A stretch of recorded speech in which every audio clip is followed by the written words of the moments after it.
Are you ready for a revolution? Revolution is one of those powerful words. It carries all manner of connotations. In the political realms, it often elicits fear on the part of those who wield power.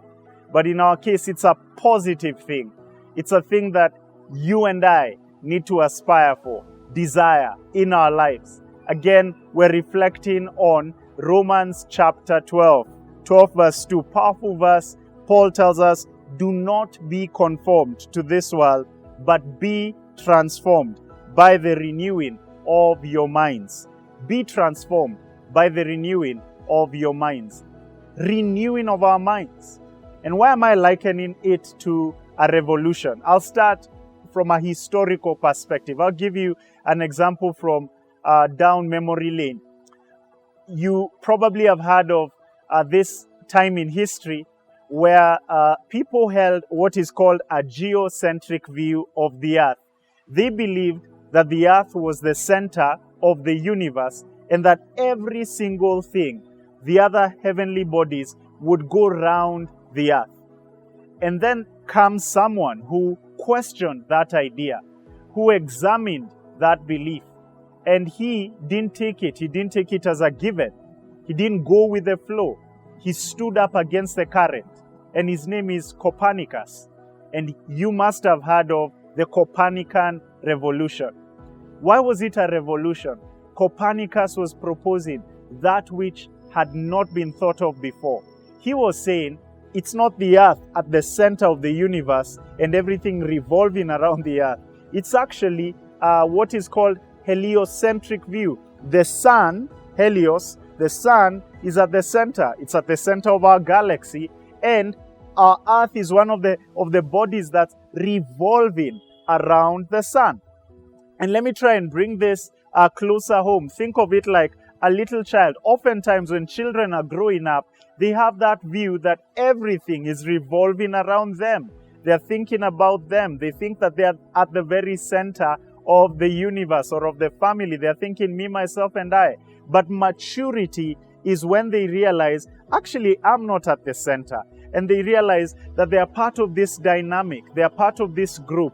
They are part of this family. And that sense of maturity is what brings about a revolution, or that sense of stepping off out of the center and realizing, actually, the earth doesn't revolve around me. The family doesn't revolve around me.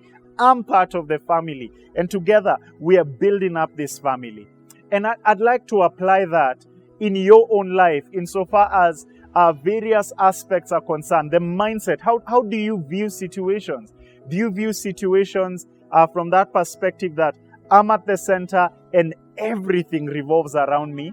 That's what would be called, that would mean, or it would translate to you personalizing everything. For you, when something happens, you personalize. But then someone who has another perspective and appreciates that, actually, I'm not at the center, they would have a more mature view, and they'd be able to look at things a bit more objectively. And we've talked by and large about two broad ways of thinking, two mindsets. One is a growth mindset, the other is a fixed mindset. In a growth mindset, when it comes to feedback, for example, you're able to receive feedback and take it as an opportunity to improve. But when you have a fixed mindset, you're threatened by feedback. You do not want to hear feedback. You want to hide your flaws because you don't want people to know that you have weaknesses. And so, in a sense, it's as if you want to put your best foot forward constantly. I'm calling you to consider a mindset revolution. For the longest time, you might have had a fixed mindset. Now, I'm asking you to consider having a growth mindset. And in our next video, we'll be looking a bit more specifically at some aspects of that mindset.